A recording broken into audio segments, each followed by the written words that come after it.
Hello అండి. Welcome to story with Kavya. ప్రేమ ఒక అందమైన అనుభూతి. అలాంటి అనుభూతి శ్రీధర్ లైఫ్లో కూడా జరిగింది. అది కూడా వన్ సైడ్ లవ్. ఆ వన్ సైడ్ లవ్ ఎలా సంపూర్ణమైందో మన ఈ స్టోరీతో తెలుసుకుందాం. అల్లారం ఇప్పటికే ఆరోసారి మోగింది. ఇంకా స్నూజ్ చేసి పడుకుంటే ఆఫీస్కి లేట్ అవుతుందని ఎలాగోలా మెల్లిగా లేచి నిల్చున్నాడు శ్రీధర్.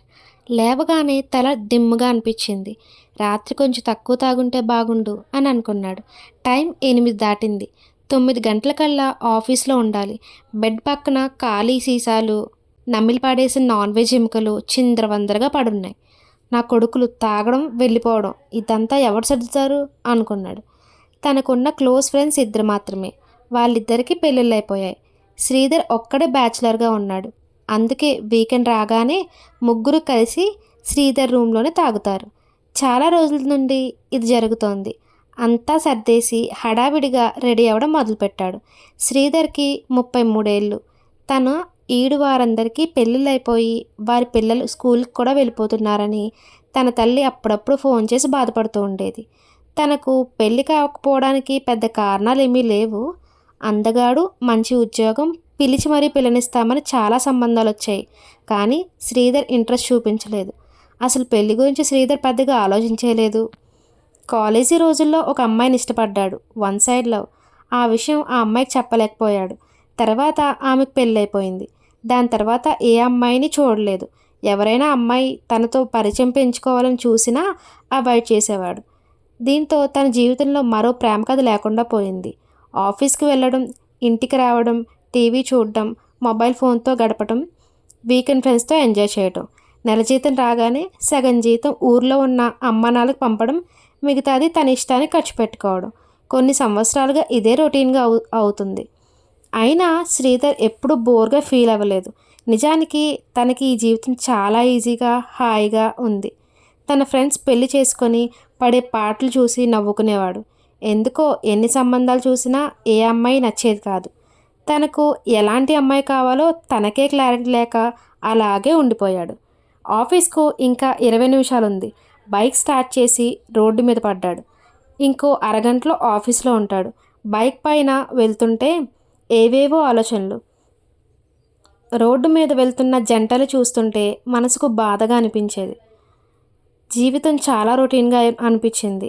ఇన్ని రోజులు బాగున్నా ఇప్పుడిప్పుడే ఏదో కోల్పోతున్న ఫీలింగ్ కలిగింది.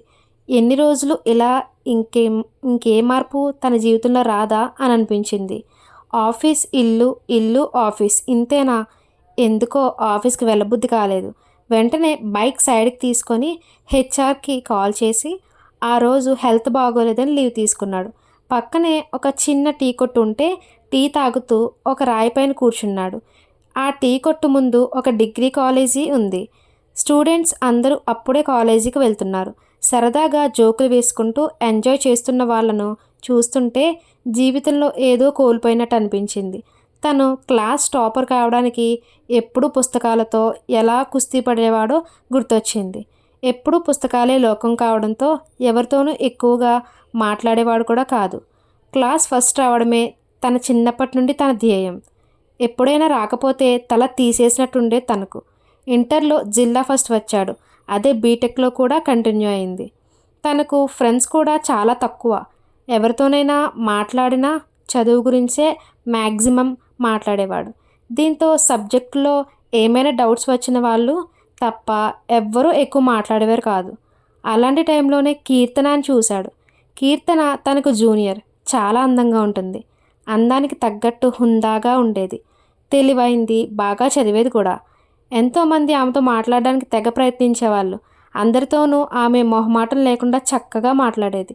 ఆమె ముఖాన్ని చిరునవ్వు ఎప్పుడూ అంటిపెట్టుకుని ఉండేది. అలా ఆమె అందరితోనూ కలుపుగోలుగా ఉండటం తనకు ఎంతో నచ్చేది.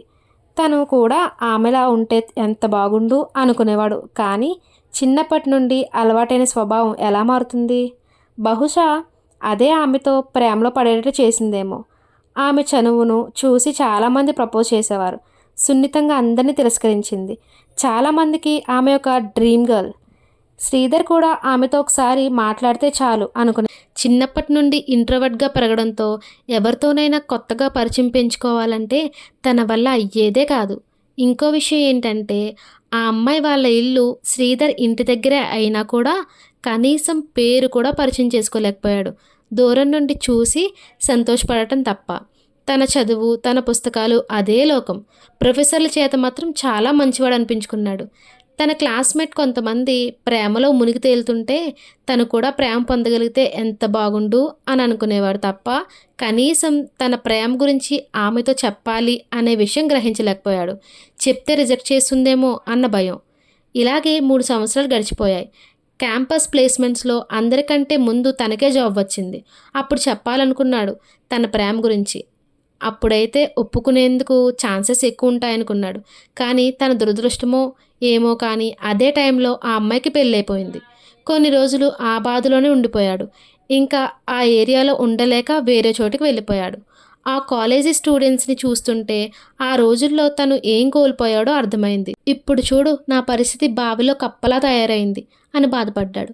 కనీసం అందరిలా పెళ్లి చేసుకోవాలన్నా భయపడే పరిస్థితి వచ్చింది. వచ్చే అమ్మాయి ఎలాంటిది వస్తుందో అని. ఏదైనా ఫంక్షన్కి వెళ్ళినా పెళ్ళెప్పుడు అనే మాటలు వెళ్ళలేక చుట్టాలని కలవడమే మానేశాడు. ఊరికి వెళ్ళాలంటేనే భయం వేసేది. లైఫ్ అంతా ప్రశాంతంగానే ఉన్నా జీవితంలో ఏదో శూన్యం ఆవరించినట్టు అనిపించింది. ఇంకా ఎన్ని రోజులు ఇలా? ఎప్పుడైనా తన జీవితంలో మార్పు రావాలి. అనవసరమైన భయాల్ని వదిలేయాలి అని నిర్ణయించుకున్నాడు. వెంటనే ఇంటికి ఫోన్ చేసి పిల్లని చూడమని చెప్పాడు. వారం రోజుల్లోనే మంచి సంబంధం వచ్చింది.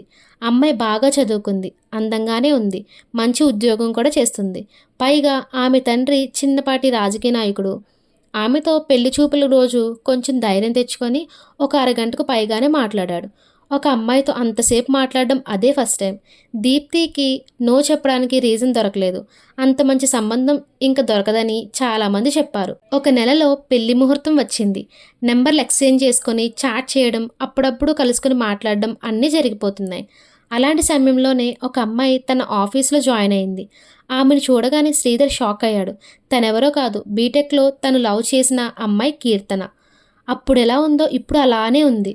ఆమెను దూరం నుండి చూస్తున్నాడు కానీ దగ్గరికి వెళ్ళి పలకరించాలంటే ఏదో మొహమాటంగా ఉంది తనకి. ఎందుకో ఆ రోజు తనకు పని చేయాలనిపించలేదు. కాఫ్టేరియాలో కూర్చొని కాఫీ తాగుతూ ఏదో ఆలోచిస్తూ ఉన్నాడు. ఇంతలో కీర్తన వచ్చి తన ముందు కూర్చుంది. శ్రీధర్ అవాక్కైపోయి అలాగే చూస్తూ ఉండిపోయాడు. హాయ్, మీరు నన్ను గుర్తుపట్టారా అంది నవ్వుతూ. "ఆ, ఆ" అన్నాడు అయోమయంగా. I think you don't recognise me. యాక్చువల్గా నేను మీ బీటెక్లో మీ జూనియర్ని. ఇంకో విషయం ఏంటంటే నేను మీ పక్క వీధిలోనే ఉండేదాన్ని. చాలాసార్లు మిమ్మల్ని పలకరించాలని చూసినా మీరు నన్ను పట్టించుకోలేదు. చదువులో మీరు టాపర్ కదా, ఏమైనా డౌట్స్ వస్తే అడుగుదామని ట్రై చేశాను. కానీ మీరు ఎప్పుడు బిజీగా కనిపించారు, అందుకే మిమ్మల్ని డిస్టర్బ్ చేయలేదు చెప్పుకుంటూ పోతుంది కీర్తన. శ్రీధర్కి అది కలో నిజమో అర్థం కావట్లేదు. ఛా, అప్పుడే ఆమెతో పరిచయం అయ్యుంటే తన లైఫ్ వేరేలా ఉండేదేమో.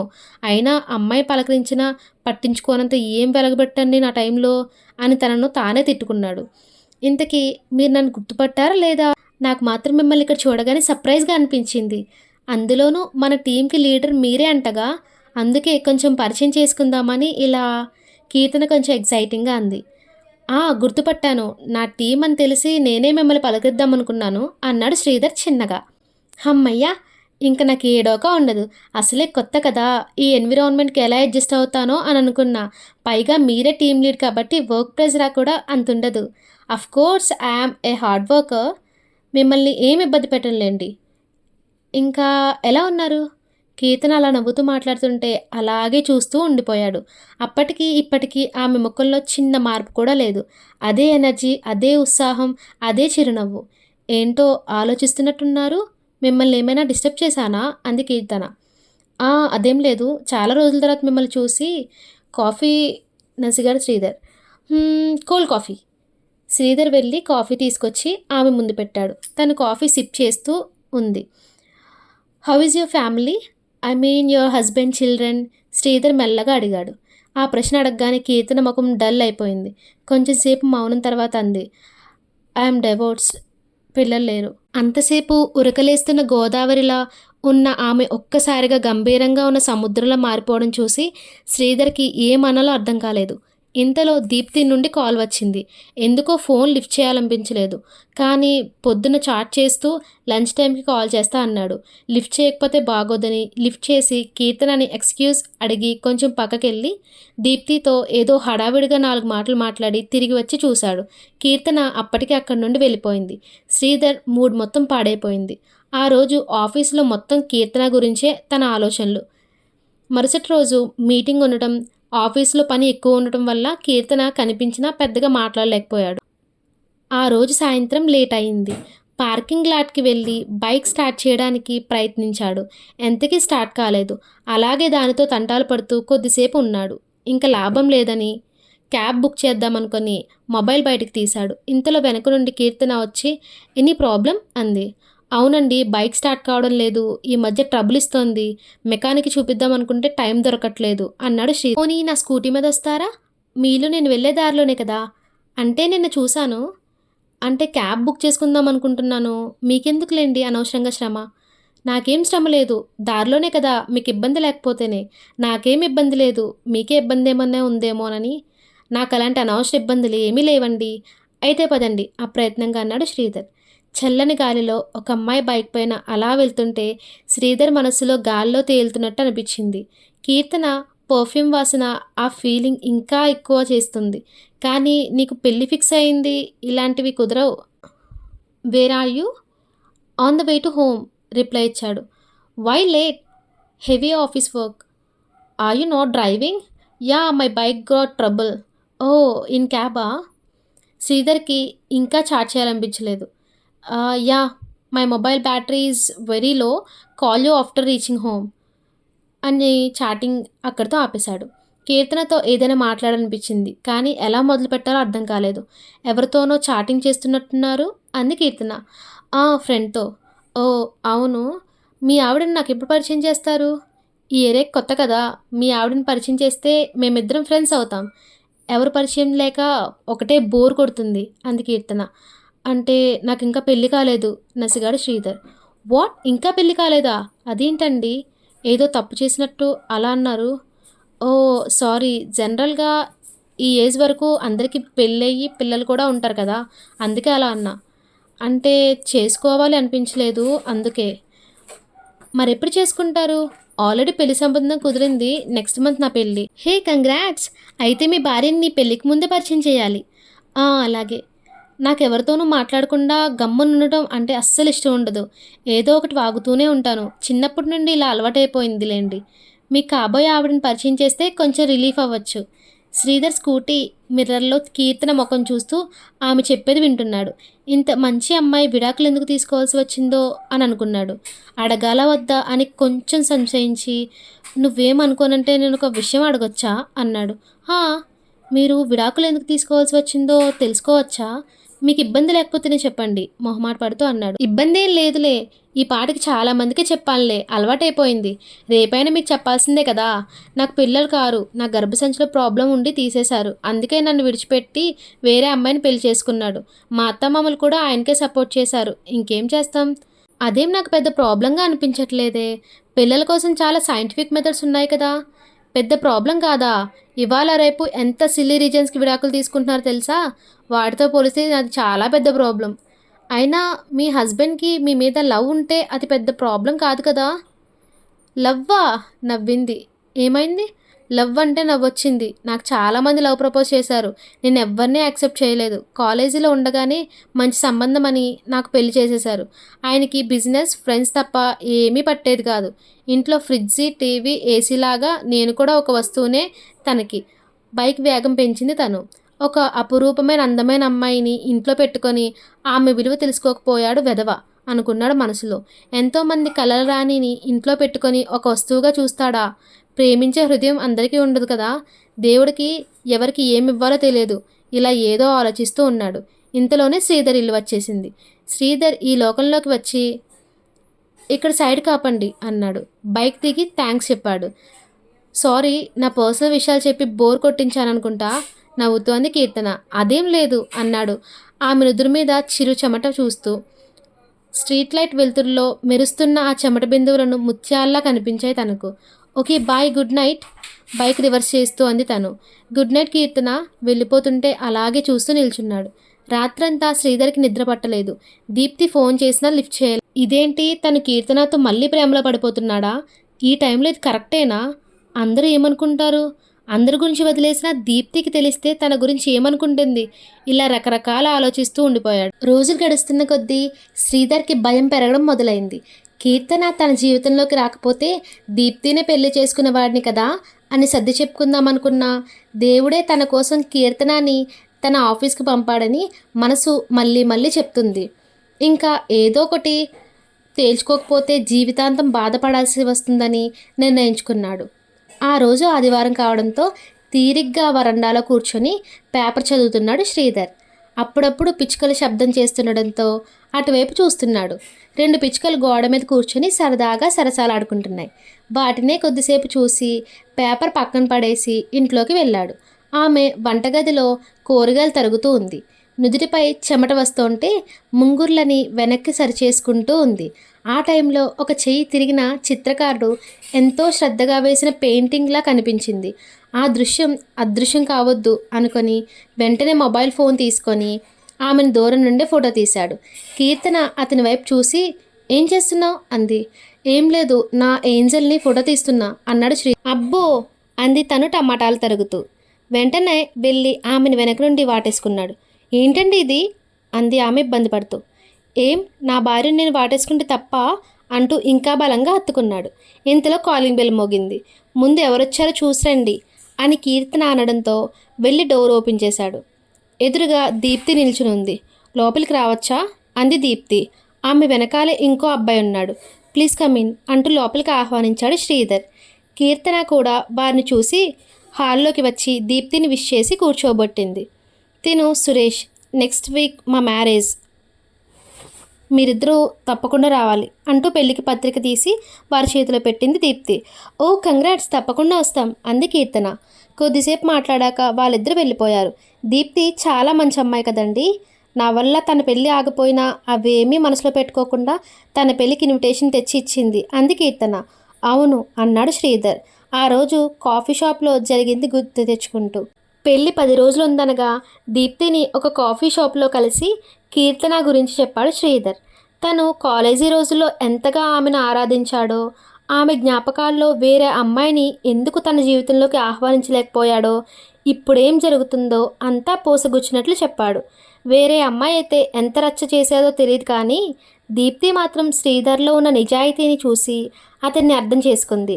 నెలకో అమ్మాయిని ప్రేమించే ఈ రోజుల్లో అన్ని సంవత్సరాలు ఒకే అమ్మాయిని తలుచుకొని ఉండడం ఆశ్చర్యంగా అనిపించింది తనకు. ఆ టైంలో తనకు గుర్తొచ్చిన ఒకే ఒక వ్యక్తి సురేష్. సురేష్ గుర్తుకు రాకపోయి ఉంటే బరస్ట్ అయిపోయి వేరేలా ప్రవర్తించేదేమో. సురేష్ కూడా 6 సంవత్సరాల నుండి తనకు ప్రపోజ్ చేస్తూనే ఉన్నాడు, కానీ ఎప్పుడు ఇబ్బంది పెట్టేలా ప్రవర్తించలేదు.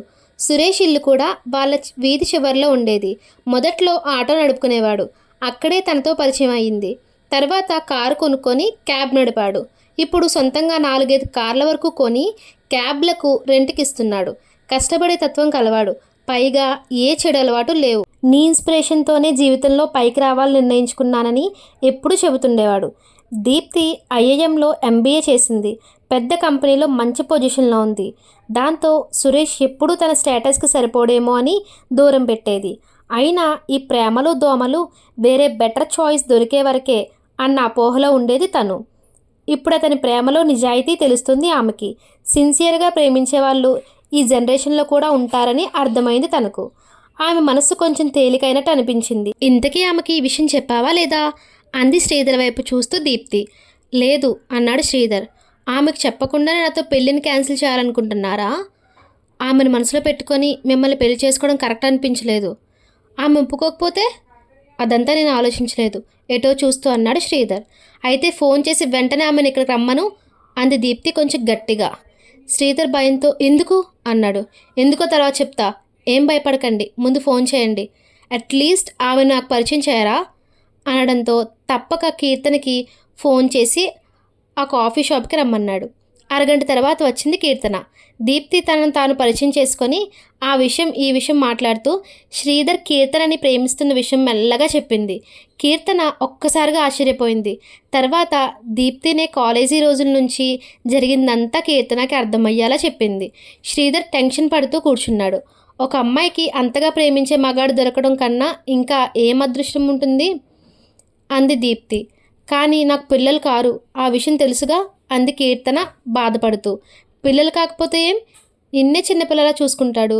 అంతగా కావాలంటే దత్తత తీసుకోండి, లేదా వేరే విధంగా ట్రై చేయండి, తప్పేం లేదు అంది దీప్తి కీర్తన చేపట్టుకొని. కీర్తన కళ్ళలో నీళ్లు నిండిపోయాయి. తన మనసులోని మాటను దీప్తి చెప్తుంటే ఆశ్చర్యపోయాడు శ్రీధర్.